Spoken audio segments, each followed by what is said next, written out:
ಎಲ್ಲರಿಗೂ ನಮಸ್ಕಾರ. ನಿಮಗೆಲ್ಲ ಕಲಿಯೋಗ ಕಾರ್ಯಕ್ರಮಕ್ಕೆ ಸುಸ್ವಾಗತ. ನನ್ನ ಹೆಸರು ಅಂಜು ಸುಂದರೇಶ್, ನಿಮ್ಮ ಯೋಗ ಟ್ರೈನರ್ ಮತ್ತು ಥೆರಪಿಸ್ಟ್. ಸ್ಟ್ರೆಂತ್ ಟ್ರೈನಿಂಗ್ ವೆಯ್ಟ್ ಲಾಸಿಗೆ ತುಂಬ ಇಂಪಾರ್ಟೆಂಟ್. ಸ್ಟ್ರೆಂತ್ ಟ್ರೈನಿಂಗ್ ಅಂದರೆ ನೀವು ಜಿಮ್ಗೆ ಹೋಗಿ ವೆಯ್ಟ್ಸನ್ನು ಯೂಸ್ ಮಾಡಬೇಕು ಅಂತಲ್ಲ, ನಿಮ್ಮ ಬಾಡಿ ವೆಯ್ಟನ್ನು ಯೂಸ್ ಮಾಡಿ ಮಾಡುವ ಎಕ್ಸಸೈಸಸ್. ಸ್ಟ್ರೆಂತ್ ಟ್ರೈನಿಂಗ್ ಮಾಡೋದ್ರಿಂದ ಅದು ನಮ್ಮ ಮಸಲ್ಸನ್ನು ಬಿಲ್ಡ್ ಮಾಡುತ್ತೆ. ಸೊ ಅದು ನಮ್ಮ ಫ್ಯಾಟನ್ನು ಕನ್ವರ್ಟ್ ಮಾಡುತ್ತೆ ಮಸಲ್ಸಿಗೆ. ನಮ್ಮ ಮೆಟಬಾಲಿಸಮ್ ಜಾಸ್ತಿ ಆಗುತ್ತೆ. ಸೊ ಇದರಿಂದ ನಾವು ಬರೀ ಮ್ಯಾಟ್ ಮೇಲೆ ಎಕ್ಸಸೈಸ್ ಮಾಡಬೇಕಾದ್ರೆ ಮಾತ್ರ ಕ್ಯಾಲರಿ ಲೂಸ್ ಆಗಲ್ಲ, ಬಟ್ ಇಡೀ ದಿನ ನಮ್ಮ ಕ್ಯಾಲರಿ ಬರ್ನ್ ಆಗುತ್ತೆ. ಸೊ ಹಾಗಾಗಿ ಬನ್ನಿ, ಇವತ್ತು ನಾವು ಹೇಗೆ ಸ್ಟ್ರೆಂತ್ ಟ್ರೈನಿಂಗ್ ಮಾಡೋದು ನಮ್ಮ ವೆಯ್ಟನ್ನು ಲೂಸ್ ಮಾಡಲಿಕ್ಕೆ, ನಮ್ಮ ಕಾಲ್ಗಳದು ಮತ್ತು ನಮ್ಮ ಹೊಟ್ಟೆಯ ವೆಯ್ಟನ್ನು ಲೂಸ್ ಮಾಡಲಿಕ್ಕೆ ಅಂತ ನೋಡೋಣ. ಫಸ್ಟ್ ಎಕ್ಸಸೈಸ್, ನೀವು ಇನ್ಹೇಲ್ ಮಾಡ್ತಾ ಕೈಗಳನ್ನು ಮುಂದೆ ತಗೊಂಡು ಬನ್ನಿ. Exhale side, inhale up, exhale ಕಾಲನ್ನು ಬೆಂಡ್ ಮಾಡಿ ರಿಲೀಸ್ ಮಾಡಿ. Inhale, exhale, inhale, exhale, inhale, exhale, inhale, exhale, inhale, exhale, inhale, exhale. Last one, inhale, exhale, inhale, exhale. So ಇದನ್ನು ಸಹ ನೀವು 10 ರಿಂದ 15 ಬಾರಿ ಮಾಡ್ಬೋದು. ಇದು ವಾರ್ಮಪ್ ಆಗಿ ಹೆಲ್ಪ್ ಆಗುತ್ತೆ, ಅದರ ಜೊತೆಗೆ ವೆಯ್ಟ್ ಲಾಸಿಗೆ ಕೂಡ ಹೆಲ್ಪ್ ಆಗುತ್ತೆ. ನೀವು ಜಾಸ್ತಿ ಸಲ ಸಹ ಮಾಡ್ಬೋದು, ಇದನ್ನು ಸೆಟ್ ಸಹ ಮಾಡ್ಬೋದು. ನೆಕ್ಸ್ಟ್ ಎಕ್ಸಸೈಸ್, ನಿಮ್ಮ ಹ್ಯಾಂಡ್ಸನ್ನು ಸ್ಟ್ರೆಚ್ ಮಾಡಿ ಇಂಟರ್ಲೇಸ್ ಮಾಡಿ ನಿಮ್ಮ ಫಿಂಗರ್ಸನ್ನು, ನಿಮ್ಮ ಎಲ್ಬೋಸನ್ನು ಬೆಂಡ್ ಮಾಡಬೇಡಿ. ಈಗ ನೀವು ಸೈಡ್ ಟ್ವಿಸ್ಟ್ ಮಾಡಬೇಕು. ನಿಮ್ಮ ಹಿಪ್ಸನ್ನು ಟ್ವಿಸ್ಟ್ ಮಾಡಬೇಡಿ ಜಾಸ್ತಿ, ನಿಮ್ಮ ಅಪ್ಪರ್ ಬಾಡಿ ಟ್ವಿಸ್ಟ್ ಆಗಬೇಕು, ನಿಮಗೆ ಇಲ್ಲಿ ಫೀಲ್ ಆಗಬೇಕು. ಈಗ inhale, exhale, inhale, exhale, inhale, exhale. 3, 4, 5, 6, 7. Relax. ಇದನ್ನು ಸಹ ನೀವು 10 ರಿಂದ 15 ರಿಪಿಟೇಷನ್ ಮಾಡ್ಬೋದು. ಇದು ನಿಮ್ಮ ಸೈಡ್ ಫ್ಯಾಟನ್ನು ಬರ್ನ್ ಮಾಡಲಿಕ್ಕೆ ತುಂಬ ಹೆಲ್ಪ್ ಆಗುತ್ತೆ. ನೆಕ್ಸ್ಟ್ ಆಸನ ವೀರಭದ್ರಾಸನ 1 ಮತ್ತು 2. ಅದನ್ನು ನಾವು ಡೈನಾಮಿಕ್ ಮೂವ್ಮೆಂಟ್ ಮಾಡ್ತೀವಿ. ಸೊ ಈ ಆಸನಗಳ ಬಗ್ಗೆ ನೀವು ಜಾಸ್ತಿ ತಿಳ್ಕೊಳ್ಬೇಕು ಅಂದರೆ ಹಿಂದಿನ ಸಂಚಿಕೆಯಲ್ಲಿ ನೋಡಿ, ನಾನು ಈ ಆಸನನ ಹೇಗೆ ಮಾಡಬೇಕು ಅಂತ ನಾನು ತೋರಿಸ್ಕೊಟ್ಟಿದ್ದೀನಿ. ಸೊ ಫಸ್ಟ್ ವೀರಭದ್ರಾಸನ 2 ಪೊಸಿಷನ್ಗೆ ಬನ್ನಿ. ನಿಮ್ಮ ಕಾಲುಗಳನ್ನು ಅಗಲ ಸೆಪ್ರೇಟ್ ಮಾಡಿ. ಎಗೇನ್ ನಿಮ್ಮ ರೈಟ್ ಲೆಗ್ಗನ್ನು ರೈಟ್ ಸೈಡ್ ಪಾಯಿಂಟ್ ಆಗ್ತಾ ಇರಬೇಕು. ಈಗ ನಿಮ್ಮ ಹಿಪ್ಸನ್ನು ಕೆಳಗೆ ತಗೊಂಡು ಬನ್ನಿ. ಎಗೇನ್ ನಿಮ್ಮ ನೀ ಸ್ಟ್ರೈಟ್ ಪಾಯಿಂಟ್ ಆಗ್ತಿರಬೇಕು, ಹೀಗೆ ಕೆಳಗೆ ಬರಬಾರ್ದು. ನಿಮ್ಮ ಹೀಲ್ಸ್ ಚೆನ್ನಾಗಿ ಪ್ರೆಸ್ ಆಗ್ತಾ ಇರಬೇಕು ನೆಲಕ್ಕೆ. ನಿಮ್ಮ ಹೊಟ್ಟೆ ಎಂಗೇಜ್ ಆಗಿರಬೇಕು, ಮೇಯ್ನಾಗಿ ಚೆಸ್ಟ್ ಓಪನ್ ಇರಬೇಕು. ಈಗ ದಿಸ್ ಇಸ್ ಇನ್ಹೇಲ್, ಇದು 1 ಪೊಸಿಷನ್. ಎಕ್ಸ್ಹೇಲ್ ಮಾಡ್ತಾ ನಿಮ್ಮ ಬ್ಯಾಕ್ ನೀನ ಕೆಳಗೆ ತಗೊಂಡು ಬನ್ನಿ. ಈಗ ಇನ್ಹೇಲ್, ಅಗೇನ್ ಎಕ್ಸ್ಹೇಲ್, 2, 3, 4, 5.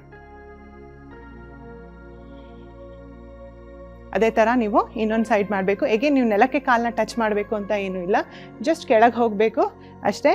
ಎಗೇನ್ ನಿಮ್ಮ ಲೆಫ್ಟ್ ಲೆಗ್ಗನ್ನು ಸೈಡ್ ಟರ್ನ್ ಮಾಡಿ, ಕೋರ್ ಎಂಗೇಜ್ ಆಗಿರಲಿ, ನೀ ಸ್ಟ್ರೈಟ್ ಪಾಯಿಂಟ್ ಆಗ್ತಾ ಇರಲಿ. Inhale, exhale, 2, 3, 4, 5. ರಿಲ್ಯಾಕ್ಸ್. ಮುಂದಿನ ಆಸನ ಪಾರ್ಶ್ವ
ಲೆಫ್ಟ್ ಲೆಗ್ ಇದರ್ ಸ್ಟ್ರೈಟ್ ಆಗಿರಬೇಕು ಅಥವಾ ಸ್ವಲ್ಪ ಒಳಗಿರಬೇಕು, ಹೊರಗಿರಬಾರ್ದು. ಎಗೇನ್ ನಿಮ್ಮ ಹೆಬ್ಬೆರಳನ್ನು ಚೆನ್ನಾಗಿ ಒತ್ತಿ, ಮುಂದಿನ ಹೆಬ್ಬೆರಳು ಚೆನ್ನಾಗಿ ಒತ್ತಬೇಕು. ನಿಮಗೆ ಇಲ್ಲಿ ನೀ ಪೇನ್ ಫೀಲ್ ಆಗಬಾರ್ದು. ನೀ ಪೇನ್ ಫೀಲ್ ಆದರೆ ಸ್ಲೈಟಾಗಿ ಬೆಂಡ್ ಮಾಡಿ. ಎಗೇನ್ ಎರಡೂ ಕಾಲ ಮೇಲೆ ಈಕ್ವಲ್ ಆಗಿ ವೆಯ್ಟ್ ಇರಬೇಕು. ಕೋರ್ ಎಂಗೇಜ್ ಮಾಡಿ, ಚೆಸ್ಟ್ ಓಪನ್ ಮಾಡಿ. ಈಗ ಎರಡೂ ಕೈಗಳನ್ನು ಮೇಲೆತ್ತಿ. ಎಗೇನ್ ನಿಮ್ಮ ಕೋರ್ ಎಂಗೇಜ್ ಆಗಿರಬೇಕು. ನೀವು ಈ ಮಸಲ್ಸನ್ನು ಯೂಸ್ ಮಾಡ್ತೀರಾ, ಈ ಮಸಲ್ಸನ್ನು ಯೂಸ್ ಮಾಡಿ ಬೆಂಡ್ ಮಾಡ್ತೀರಾ. ಇನ್ಹೇಲ್, ಎಕ್ಸೇಲ್, ಸೈಡ್ ಬೆಂಡ್ ಮಾಡಿ. ಎಷ್ಟಾಗುತ್ತೆ ಅಷ್ಟು, ಮುಂದೆ ಅಲ್ಲ ಸೈಡ್. Inhale 2 3 4 5 relax. ಇದನ್ನು ಸಹ ನೀವು 10-15 ಸಲ ಮಾಡ್ಬೋದು. ಹೇಗೆ ನಾವು ಲೆಫ್ಟ್ ಸೈಡ್ ಮಾಡೋಣ. Same alignments. ಈಗೇನು ಅಲೈನ್ಮೆಂಟ್ಸ್ ಮೇಲೆ ಗಮನ ಕೊಡಿ, ಅದು ತುಂಬ ಇಂಪಾರ್ಟೆಂಟ್. ನೀವು ಎಷ್ಟು ಸಲ ಮಾಡ್ತೀರಿ ಅನ್ನೋದಕ್ಕಿಂತ ಎಷ್ಟು ಕರೆಕ್ಟಾಗಿ ಮಾಡ್ತೀರಿ ಅನ್ನೋದು ತುಂಬ important. Again inhale, hands up, chest open, ribs in, abdomen in. Exhale, side bend. 2 3 4 5 relax. ಇದನ್ನು ನೀವು ಆ ಸೈಡ್ ಹೋಲ್ಡ್ ಸಹ ಮಾಡ್ಬೋದು. ರಿಪಿಟೇಷನ್ ಆದಮೇಲೆ ಜಸ್ಟ್ ಈ ಥರ ಹೋಲ್ಡ್ ಮಾಡಿ 5 to 10 ಕೌಂಟ್ಸ್ ಇರ್ಬೋದು. ಈಗ ರಿಲ್ಯಾಕ್ಸ್ ಮಾಡಿ. ಕೊನೆಯ ಆಸನ ರಿವರ್ಸ್ ಲಂಜಸ್. ಇದು ಸಹ ನಿಮ್ಮ ಲೆಗ್ಸಿಗೆ ತುಂಬ ಒಳ್ಳೆಯದು, ನಿಮ್ಮ ಬೋನ್ಸಿಗೆ ಒಳ್ಳೆಯದು, ಪ್ಲಸ್ ಫ್ಯಾಟ್ ಲಾಸ್ಗೆ ಸಹ ತುಂಬ ಒಳ್ಳೆಯದು. ನೋಡೋಣ ಹೇಗೆ ಅಂತ.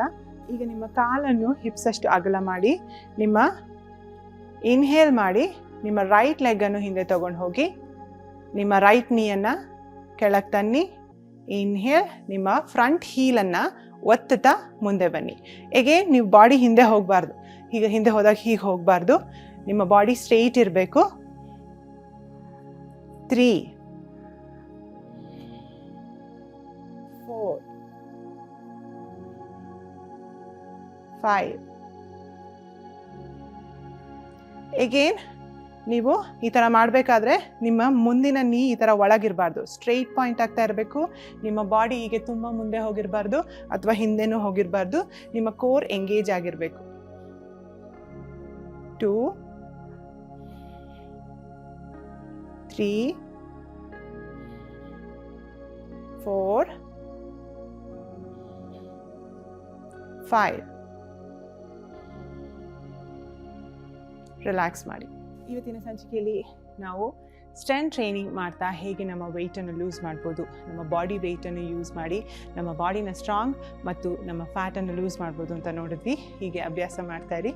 ಮುಂದಿನ ಸಂಚಿಕೆಯಲ್ಲಿ ಭೇಟಿಯಾಗೋಣ. ನಮಸ್ಕಾರ.